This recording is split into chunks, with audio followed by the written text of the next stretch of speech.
Tume ya Taifa ya Uchaguzi inatekeleza mkakati wa kutoa elimu ya mpiga kura, na mara hii imeshiriki kwenye maadhimisho ya wiki ya vijana kitaifa yaliyofanyika hivi karibuni katika wilaya ya Bariadi mkoani Simiyu, ambapo ilishiriki kwenye shughuli mbalimbali za kutoa elimu kwa wananchi. Wananchi walipata fursa ya kutembelea banda la Tume ya Taifa ya Uchaguzi kwenye uwanja wa Sabasaba uliopo mjini Bariadi na kujifunza mambo mbalimbali.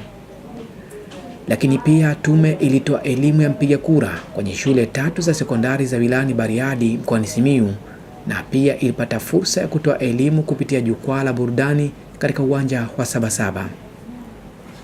Ni safari ya kuelekea shule ya sekondari ya Kidinda iliyopo nje kidogo ya mji wa Bariadi, ambapo maafisa wa Tume ya Taifa ya Uchaguzi NEC wanawasili shuleni hapa kwa ajili ya kutoa elimu ya mpiga kura. Baada ya kuwasili shuleni hapa, makamu mkuu wa shule Paul Susu anawakaribisha wageni na kutoa utambulisho mfupi kabla ya kuandaa wanafunzi kupokea elimu hiyo. Barini asubuhi. Leo tutatumia Kiswahili. Sawa? Ili ujumbe uweze kuwafikia vizuri tutatumia Kiswahili. Mbele yenu kuna wageni na hisi wanajieleza kwa mabango na nembo walizonazo, si ndio hivyo? Kwa hiyo na hisi mna shauku kubwa sana ya kusikia nini wanataka kusema mbele yetu. Sawa? Naomba usikivu wenu, lakini kabla sijawakaribisha nitapenda nichukue nafasi hii kuwaomba walimu walioko hapa wajitambulishe kwa jina, aidha na cheo alichonacho au na somo analofundisha kwa kifupi sana, ili waweze kufahamika kwa wageni waliofika. Walimu karibu. Baada ya utambulisho huo, kazi ya kutoa elimu kwenye shule hii ikaanza, na afisa uchaguzi wa Tume ya Taifa ya Uchaguzi Bwana Steven Elisante anatoa utangulizi wa elimu hiyo. Labda mimi nitaelezea kuhusu tume ni nini, alafu pia tutaangalia taratibu za uchaguzi, alafu mwishoni mwanasheria atatueleza kuhusu sifa za mtu kuweza kugombea nafasi katika serikali yetu. Kama walivyosema wenzetu, lengo ni kuelimishana. Kwa hiyo pia mimi nitapenda kusikia kutoka kwenu baadaye maswali na pia michango kama mtakuwa nayo, tutasikiliza na mapendekezo ambayo nyie kama wanafunzi mtaitoa. Ila kwa kuanzia pia ningependa kusikia kutoka kwenu, sababu Tume ya Uchaguzi imekuwepo na imekuwa ikiendesha chaguzi mbalimbali. Labda ningependa kujua kutoka kwenu, mmoja nieleze Tume ya Taifa ni nini na inafanya nini kwa uelewa wake mwenyewe. Anaweza mtu akanyosha kidole akaelezea anaielewaje Tume ya Taifa ya Uchaguzi. Ni idara ambayo huwa inasimamia uchaguzi kuanzia pale wananchi wanapojiandikisha kwa ajili ya kupiga kura mpaka kwenye kutoa matokeo ya diwani, wabunge pamoja na rais.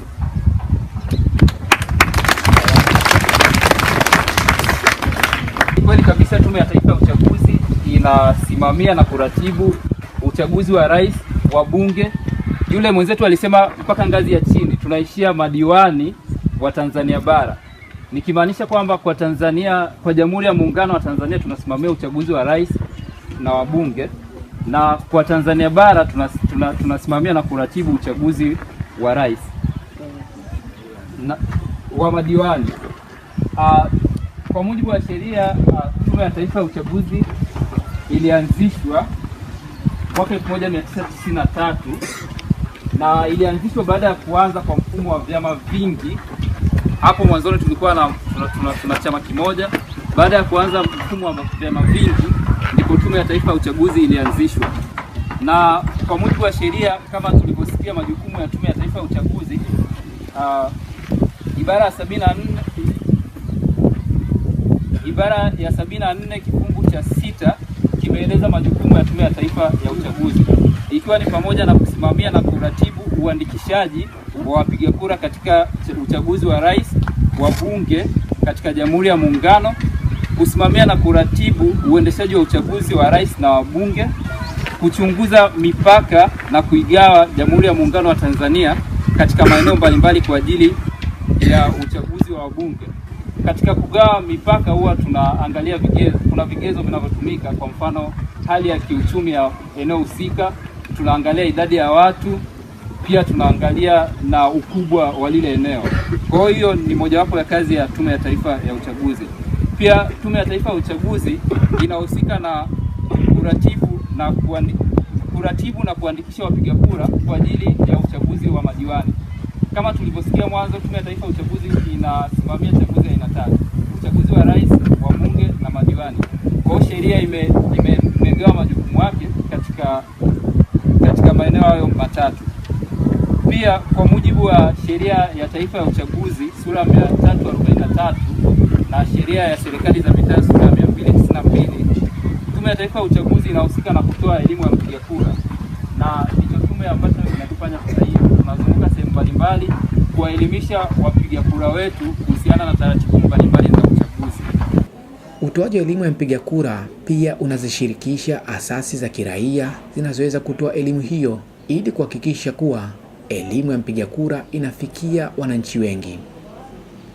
Mwanasheria wa NEC Fausta Mahenge anafafanua. Tunatumia asasi mbalimbali za kiraia, tunatoa vibali kwa hizo asasi ili ziweze kwenda kutoa elimu ya mpiga kura katika maeneo mbalimbali. Na kwa wale ambao wanafuatilia taarifa kwenye vyombo vya habari, tume imeshazindua pia mpango wa kuweza kutoa elimu ya mpiga kura katika maeneo mbalimbali. Hayo mambo hayakuwepo awali, sasa hivi tumeyaanza. Kama mnavyofahamu, huu ni mwaka 2016 ambapo tumetoka si muda mrefu kwenye uchaguzi uliopita, lakini kwa sababu ya kujiandaa kwa uchaguzi wa 2020 tumeanza mchakato huo.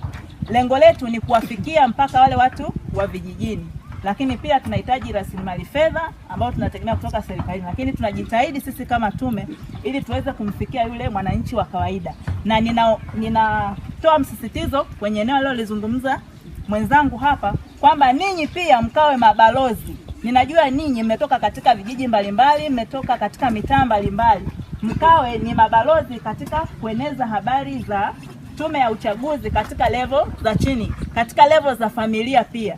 Wewe unaweza ukatoka kwenye familia yenye watu 7, yenye watu 10, yenye watu 5, wewe ukaelezee habari za tume katika ile level ambayo uko nayo. Kwa hiyo tutakuwa tumesaidiana mimi na wewe kufikisha ujumbe na kuhakikisha Tanzania inasonga mbele. Sawa eh?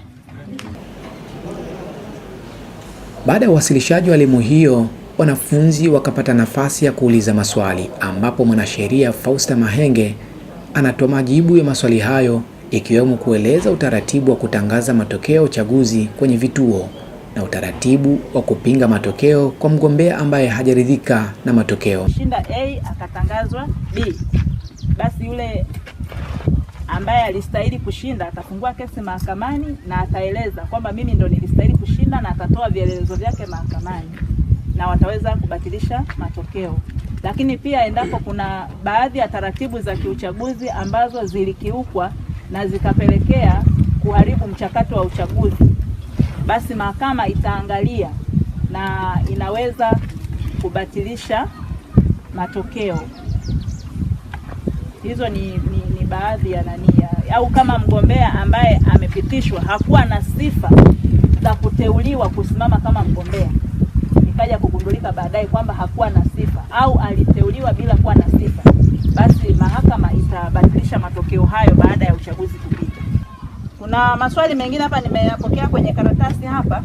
Anasema, je, ni halali mgombea achukuliwe hatua za kisheria endapo hatotimiza ahadi alizoziahidi labda kwa raia? Unaweza ukamwajibisha huyu mgombea kama hajatekeleza ahadi kipindi anapokuwa madarakani, lakini adhabu mnayoweza kutoa kama wapiga kura ni kuhakikisha huyo mgombea hamchagui tena.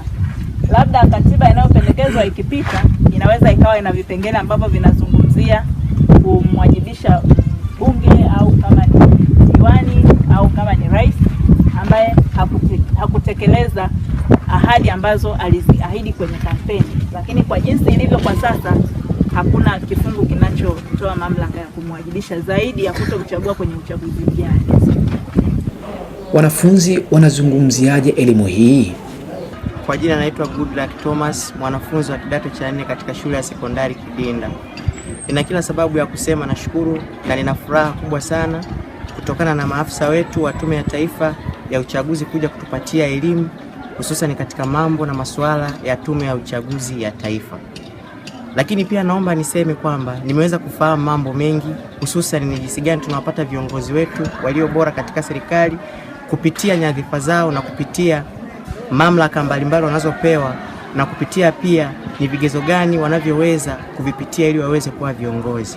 Nimeweza kufahamu ni vigezo vipi wanavyotakiwa kuwa navyo rais, mbunge, diwani na viongozi wengine. Niwasihi vijana walioko majumbani, wanafunzi wenzangu, kupitia hii wiki ya vijana na washa mbalimbali zinazoendeshwa na maafisa wetu, tujitokeze kupiga kura, kwani kura ndio mustakabali wa maisha yako. Tukijiungana wote kama Watanzania tutaweza kufanya kitu kizuri na hususan katika masuala ya uongozi. Nimejifunza kupiga kura na jiandaa kuwa kiongozi bora wa taifa langu. Kwa jina naitwa Angel Kiruru Mwandulilo, nasoma kidato cha 3. Nimenufaika na elimu hii kwa mambo mbalimbali.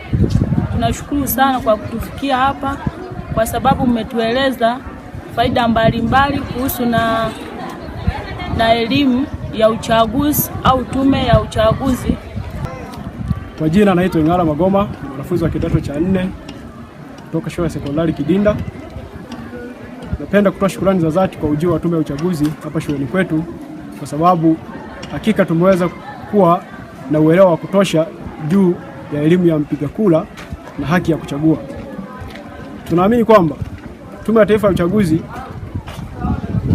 imeweza kutupatia elimu hii ili tuweze kuwa maajenti wazuri, tuweze kuifikisha kwenye jamii tunakotoka. Maana sisi tunatoka maeneo ambayo tunaamini hata Tume ya Uchaguzi haiwezi kufika. Ila tunawaahidi kwamba tutakuwa walimu wazuri kwenye jamii yetu na kuweza kuhakikisha kwamba elimu hii inaweza kuleta matunda mazuri katika jamii yetu. Ni maswali mengi sana yameweza kuulizwa na wanafunzi na pia tumeweza kupata majibu yake, hivyo tumeamini kuwa jambo usilolijua ni sawa na usiku wa giza. Hatukujua mengi ila kwa sasa tumejua mengi. Tunawaombea pia elimu hii iendelee kusambaa kwenye mashule mengine ili siku zijazo Tanzania yote iweze kupata elimu ya mpiga kura. Baada ya kuhitimisha utoaji elimu ya mpiga kura katika shule ya sekondari ya Kidinda, maafisa wa Tume ya Taifa ya Uchaguzi wakafunga safari kuelekea shule ya sekondari ya Bariadi iliyopo Bariadi mjini. Wimbo wa taifa unaimbwa ikiwa ni ishara ya kuanza rasmi kwa utoaji wa elimu ya mpiga kura katika shule hii.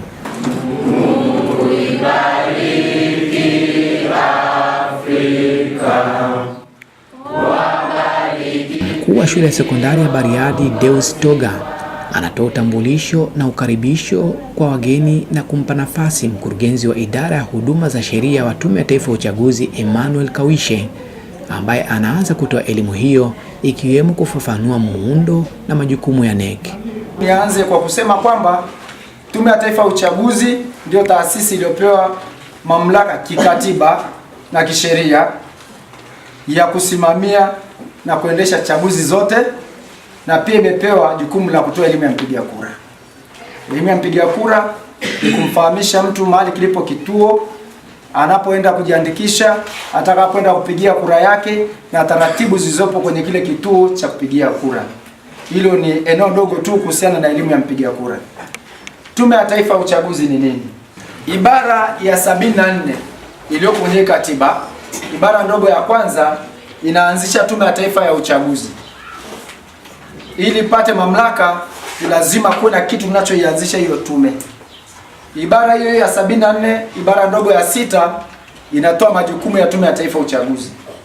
Ukisikia tume usifikirie nilidubwasha tu limekaa kama lidudu linalong'ata watu. Ninaposema taasisi ni kama hivyo shule ya Bariadi. Tuna mkuu wa shule, kuna makamu mkuu wa shule, si tunafahamu kuna mwalimu wa nidhamu, mwalimu wa chakula, boarding master kama nyewe mna boarding hapa, lazima awepo. Tume ya Taifa ya Uchaguzi inaundwa na wajumbe 7. Mmoja ni mwenyekiti wa Tume ya Taifa ya Uchaguzi ambaye anatakiwa awe jaji wa mahakama ya rufaa. Mnaifahamu mahakama ya rufaa? Ni mahakama ya mwisho kabisa, si ndio? Ndio. Au mtu mwenye sifa ya kuwa jaji wa mahakama ya rufaa au jaji wa mahakama kuu. Hawa wawili pamoja na makamu wake anakuwa na sifa hizo hizo, jaji wa mahakama ya rufaa au mahakama kuu. Sasa tunao makamishna sasa, wajumbe wengine ambao ni 5. Mmoja lazima awe kutoka chama cha wanasheria Tanganyika Law Society. Mshawahi kusikia? Alafu hao wengine 4 wanatakiwa awe ni mtu ambaye ana uzoefu wa kuendesha uchaguzi wa wabunge. Kwa mfano, alisimamia kama afisa mwandikishaji, alisimamia kama afisa mwandikishaji msaidizi, au returning officer, ni msimamizi wa uchaguzi au msimamizi wa uchaguzi msaidizi. Anauelewa. Kwa hiyo huyu anaweza akateuliwa kuwa mjumbe wa Tume ya Taifa ya Uchaguzi. Kwa hiyo wanakuwa jumla wako 7. Hawa wajumbe 7 ndio tume sasa pale juu. Sisi tunaotuona sisi ni secretariat ya tume. Na nielewa vizuri, ambayo inaendeshwa na mkurugenzi wa uchaguzi. Na kwa sasa hivi mkurugenzi wetu anaitwa Bwana Kaelima Ramadhani Komburi. Majukumu ya tume kwa mujibu wa ibara ya 74 ibara ndogo ya 6 inasema tume na jukumu la kusimamia uandikishaji wa wapiga kura kwa uchaguzi wa rais na kusimamia na kuendesha uchaguzi wa rais na bunge kwa Jamhuri ya Muungano wa Tanzania. Baraza la Wawakilishi Zanzibar, kuna tume ya uchaguzi kule Zanzibar. Pia tume inasimamia kuandikisha wapiga kura kwa ajili ya uchaguzi wa madiwani kwa Tanzania bara. Madiwani kule Zanzibar hatusiki nao. Lakini mbunge anayeingia bunge la Jamhuri ya Muungano wa Tanzania anayetoka kule Zanzibar tunasimamia uchaguzi wake. Tunaelewana vizuri? Ndio. Pia tume imepewa jukumu la kugawa Jamhuri ya Muungano wa Tanzania katika majimbo ya uchaguzi. Wangapi kati yenu hapa anatoka jimbo la Bariadi? Nyosha mkono kama unatoka jimbo la Bariadi. At least mnanielewa naamini. Kwa hiyo tumepewa hilo jukumu. Na katika haya majukumu lingine ambalo tumepewa ni kutangaza madiwani na wabunge wanawake wa viti maalum. Hao baada ya chama kushiriki katika uchaguzi kinaleta majina. Tukipata angalau 5% ya kura zote halali za wabunge, basi tunastahili kupata mbunge wa kiti maalum. Alafu madiwani kwenye kata kipata angalau 1/3 ya kata zote kwenye ile halmashauri. Sasa tuje kwenye elimu ya mpiga kura. Katika elimu ya mpiga kura, tume imepewa mamlaka ya kutoa elimu ya mpiga kura nchi nzima na kusimamia taasisi ambazo zitakazotaka kutoa elimu ya mpiga kura. Tunaposema elimu ya mpiga kura, hatumaanishi elimu ya uraia. Sawa? Elimu ya mpiga kura ni sehemu ya elimu ya uraia. Rushwa katika uchaguzi ni moja makosa yanayofanywa ama na mgombea au mwananchi katika uchaguzi. Je, ni adhabu gani anayopata mtu anayepatikana na hatia ya kutoa rushwa au kupokea rushwa kwenye uchaguzi? Ukiwa umekutwa na rushwa kwenye masuala ya uchaguzi, mahakama ikasema huyu mtu alitoa rushwa ili achaguliwe, matokeo yako yakatenguliwa kwenye ushindi uliopata, itaagiza jina lako lifutwe kwenye daftari la wapiga kura. Kwa hiyo litaondolewa. Kwa maana hiyo tayari umeshakosa sifa. Mmenielewa vizuri? Kwa hiyo kama wewe sio raia wa Tanzania huwezi kuandikishwa. Kama wewe unautii kwenye nchi nyingine, kuna wale watu wanaokuwa na dual citizenship, ana uraia wa nchi mbili, huyo naye pia hawezi kuandikishwa. Suala la uandikishaji au uboreshaji wa daftari la wapiga kura ni muhimu katika mchakato wa uchaguzi. Je, ni nani anayetakiwa kuandikishwa kwenye daftari la kudumu la wapiga kura? Ni nani anayetakiwa kwenda kuandikishwa? Kwa mfano 2015 tuliandikisha. Ukiwa umehama katika eneo ambalo uliandikishwa, tutakapokuja wakati mwingine kwa ajili ya kuandikisha, mahali ulipo sasa utaomba kubadilishwa. Kwa mfano ujiandikishia Bariadi, sasa umehamishiwa kikazi uko kule mkoa wa Shinyanga. Kama ulikuwa unaishi hapa Bariadi, ukaenda Maswa, si bado uko ndani ya mkoa wa Simiyu? Umebadilisha kata, umebadilisha na jimbo, si ndio? Kwa hiyo ukihamia kule, unatakiwa uende kwenye kituo cha kuandikisha wapiga kura, uombe kubadilishwa taarifa zako, zihamishwe kutoka Bariadi ziende wapi? Maswa. Tunaelewana? Hilo linafanyika lini? Wakati wa uboreshaji na uandikishaji. Ikiwa mimi nilijiandikisha nikiwa hapa Bariadi mjini 2015, 2017-18 tume inaandikisha. Je, nina sababu ya kujiandikisha tena? Hapana, kwa sababu niko pale pale na kitambulisho changu ni valid. Kinastahili kutumika, si ndio jamani? Kwa hiyo endapo umehama eneo lilokuwepo, itakapokuja uandikishaji, kama nyinyi mliojiandikisha mkiwa hapa, labda sasa hivi umerudi nyumbani kwenu ni Mwanza, nyumbani kwenu ni Shinyanga, tutakapokuja kwenye uboreshaji, unaruhusiwa kuhamisha taarifa zako. Unaenda kwenye kituo kilicho karibu nawe, unaenda na ile kadi yako, unaambia niliandikishwa Bariadi, lakini sasa nishamaliza sekondari, niko zangu hapa mjini, nafanya shughuli yangu, nafanya tempo. Sasa nitakuwa wakati wa kupiga kura mwaka 2020.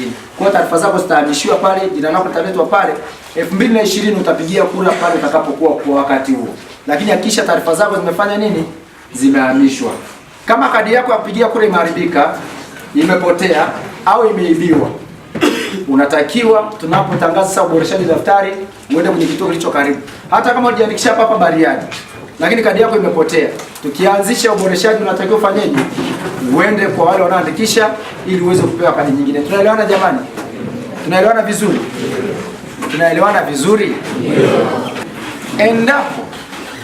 Endapo kadi yako imechafuka au imeharibika, unaruhusiwa wakati unapoboresha daftari kuja ukapewa kadi nyingine. Tunaelewana jamani? Sasa usiharibu makusudi. Ukiharibu makusudi, kifungu cha 88 kifungu kidogo cha kwanza cha sheria ya taifa uchaguzi kinakuhukumu. Jambo lingine, tume ndio inasimamia uchaguzi. Uchaguzi tunasimamia chaguzi za aina ngapi? Ya kwanza madiwani, ya pili wabunge, ya tatu wangapi walipiga kura mwaka 2015 mwaka jana? Nyosha mkono wako. Tunaandikisha, tukimaliza tunaleta daftari la awali, inarudishwa kwenye kituo ambacho tulishaandikisha. Watu wanakuja kukagua. Mtu anaweza akaja akasema huyu hana sifa, ataulizwa kwa nini hana sifa. Atasema sio Mtanzania. Tunampa fomu, anajaza, anatoa na kiapo. Tunakuita wewe ambao umewekewa pingamizi kwamba bwana Kadushi kasema wewe sio Mtanzania. Wewe Mabula unasemaje? Tunakuruhusu Mabula ulete utetezi wako. Tunaenda pamoja. Useme kwamba mimi ni Mtanzania na cheti cha kuzaliwa hiki hapa, certificate yangu ya form 4 niliyosoma Bariadi Secondary hii hapa. Utajitetea. Msimamizi wa uchaguzi ambaye ni mkurugenzi wa halmashauri wakati anakuwa ni afisa mwandikishaji, atasikiliza, akiona kweli wewe sio raia, haijalishi umesoma hapa Bariadi, inawezekana umeibidia tu mpaka ukafanikiwa. Sio kuibia darasani, yani uliibia kuingia hapa kusoma. Kwa hiyo atakachofanya, ataagiza jina lako lifutwe kwenye daftari. Utaondolewa. Una kadi lakini jina lipo kwenye daftari. Mnasikiliza vizuri? Mnaelewa vizuri?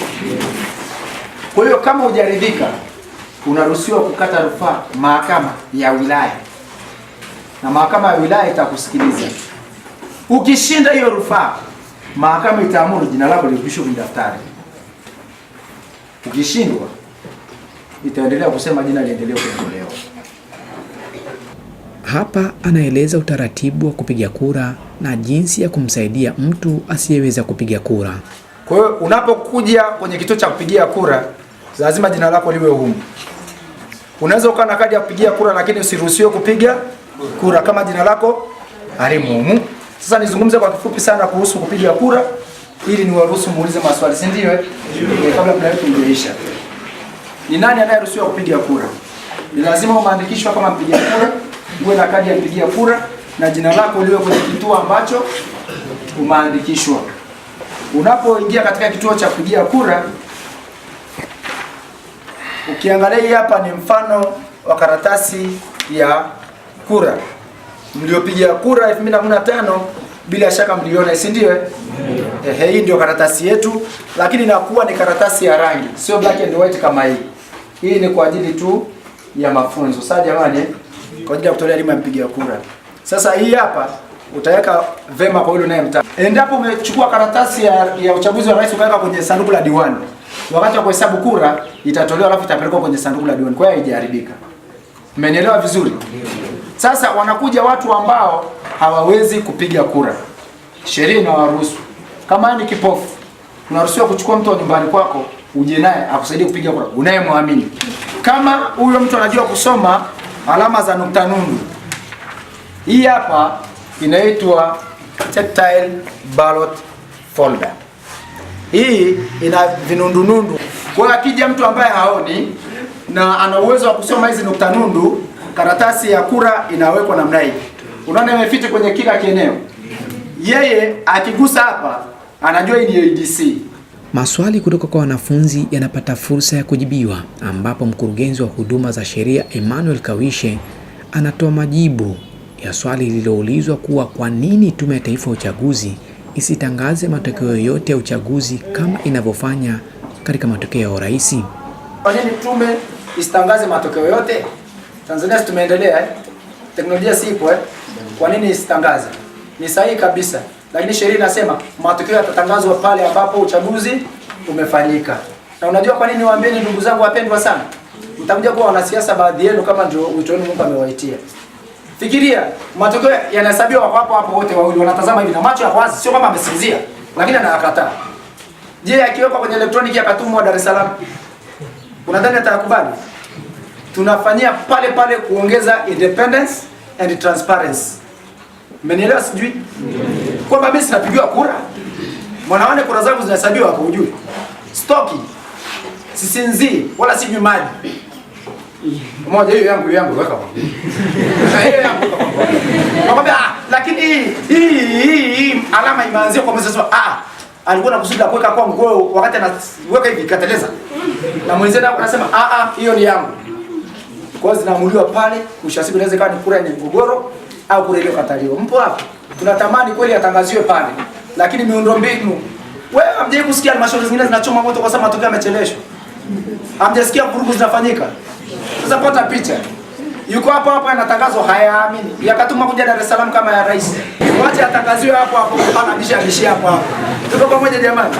Maana anaweza akaja kule akasema aliyotangazwa sio aliyokuwa hapa. Wewe tutaongeza controversy. Aliyezuiliwa kwa makusudi na uchaguzi ushafanyika, je, ataruhusiwa kuja kupiga kura? Hapana, hataweza. Anamchagua nani sasa hizo? Na mshindi si ashajulikana. Kikubwa tu ni kwamba pongezi za kutoa elimu kutoka kwa wanafunzi na walimu zinarindima. Pasha kaza. 1 2 3 start.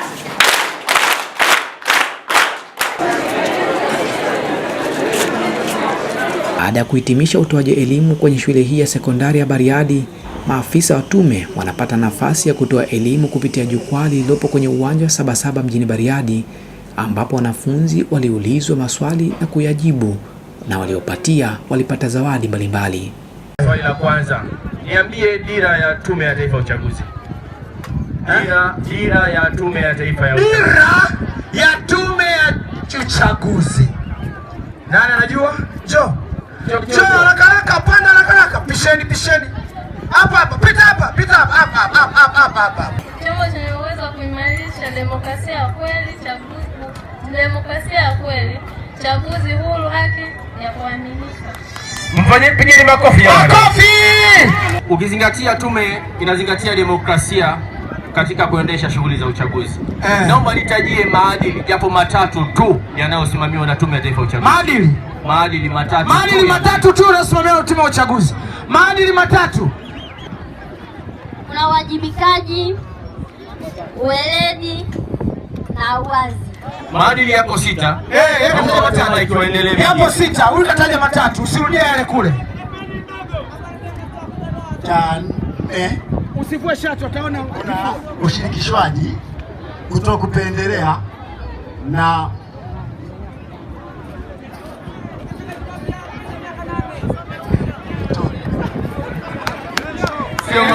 Kajaribu.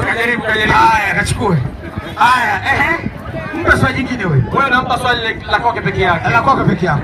Naomba unipe sifa za mtu anayetakiwa kujiandikisha kupiga kura. Sifa za mtu anayetakiwa kupiga kura. awe raia wa nchi anayoishi, awe ametimiza umri wa miaka 18 na kuendelea. Mpigeni makofi jamani. Swali lingine hilo. Naomba nitajie sifa za mgombea wa nafasi ya mbunge na diwani. Mbunge na diwani, sifa. Tanzania. Nani? Asha tayari. Tayari shachelewa sasa basi. Haya. Mwingine? Sema sifa nyingine ambayo imetajwa. Ametimiza miaka 40. Bala, miaka 40? Hapana, saketi. Mwazi asiwe mlarushwa. Mwazi sio mlarushwa. Ipo hivi. Nina kaketi. Na umri wa miaka kuanzia 21 na kuendelea. 21 na kuendelea. Sawa. Kuanzia 23. Mbona miaka tu banabadilisha sasa hivi bana. Wewe miaka. Wewe ni raia wa Tanzania. Raia wa Tanzania. Hawa wamezaliwa katika Jamhuri ya Muungano wa Tanzania. Mbona lile jingine? Sasa ngoja nimuongezee swali tumalize. Nipe sifa anazotakiwa kuwa nazo mgombea wa urais wa Jamhuri ya Muungano wa Tanzania.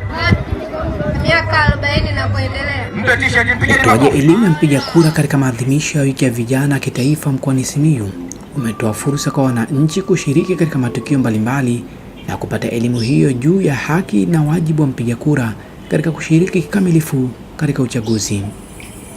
Elimu ya mpiga kura ni ufunguo wa uchaguzi wa kidemokrasia.